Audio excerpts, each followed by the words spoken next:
Thunderbolts is the anti-hero team-up you didn't know you wanted, all while Marvel addresses something that we all so desperately needed. What's going on, Marvelites? Today I'm talking about Thunderbolts, spoiler-free, so don't worry if you haven't seen the film just yet. Although Marvel's out here already spoiling the biggest part of the movie not even a week out from its premiere. Come on, Marvel. But Thunderbolts brings together this group of misfit characters, most of whom we've already seen with the exception of Bob, and puts them together in a team which ultimately becomes this unlikely group of heroes. Now, when this film was announced, I was actually pretty excited for it, despite what other people might have thought about this film, given the characters that we're seeing within it, mainly kind of putting it as like a filler movie. However, I pretty much fell in love with Yelena after seeing her in Hawkeye, which if you haven't seen, please go ahead and do yourself a favor. Also, it's just great to see David Harbour as Red Guardian because you could just tell he just has so much fun being Red Guardian, and Red Guardian's just a great character to love. And speaking of characters that people just can't seem to hate, I mean, Bucky, right? Plus, we are also finally getting to see more of Valentina Allegra de Fontaine, who we've seen in The Falcon and the Winter Soldier and in Black Panther: Wakanda Forever, but we've only seen her in small snippets, so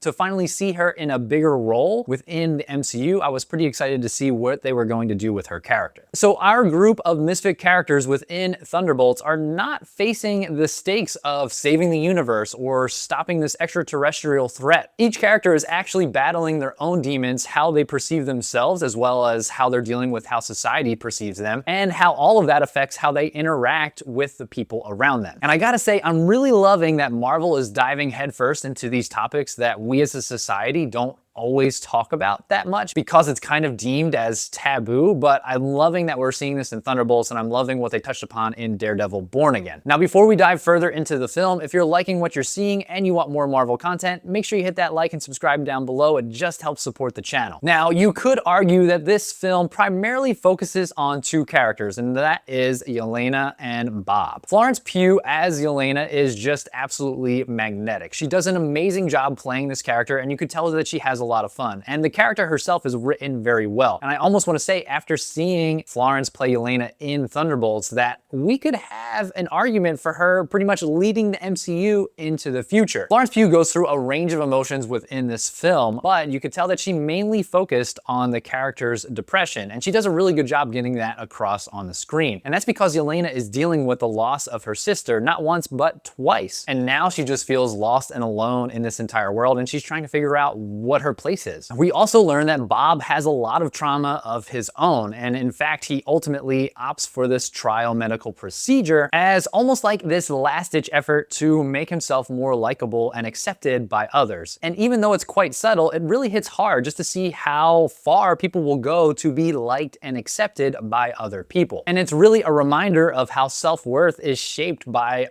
our perception of what people think of us. Another character that we get to see a little bit more of their mental health issues is John Walker, played by Wyatt Russell, also known as Captain America Light, basically, or US Agent. And at the beginning of the film, he's still that character from The Falcon and the Winter Soldier that you just want to hate and just honestly punch in the face. But as more and more gets revealed about what he's been dealing with after pretty much not being Captain America anymore, you kind of feel a little bit for him. And even though it's not delved into very much, you can tell that Red Guardian is also dealing with his own mental health issues, and I feel like he's just too happy-go-lucky of a character to even realize that he's dealing with mental health issues.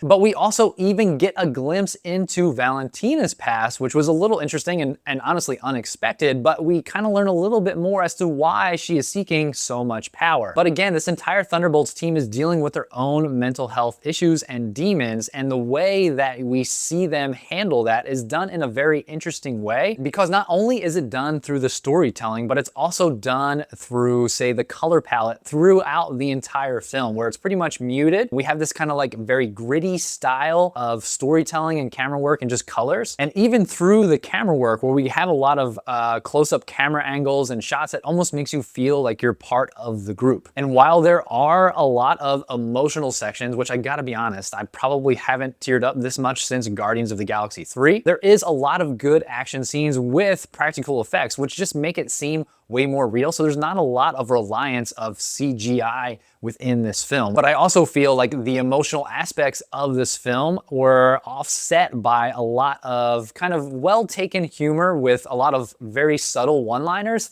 and just some really kind of corny dad jokes as well. But the interactions between this team feels so different, but it builds so well throughout the film, where we have this group of broken people who are basically just trying to hold it together, who unexpectedly become this group of heroes. But I think one other thing this film does so well is that it really touches on one tenet of mental health, but also really humanity, in that one person can't change everything. You need a team or a group of people to make a significant change. And yes, you can make significant progress all by yourself, but you're ultimately going to need help somewhere along the line. And you shouldn't be afraid or ashamed to ask for help, despite what you may think that other people will think of you or how they perceive you. Because when there is darkness, whether that's within your own self or within the world around you, reaching out for help is one of the best things that you can do. So while this isn't a movie filled with gods or billionaires in flying suits, it provides a connection to characters who have messed up and are dealing with those consequences and dealing with their own mental battles,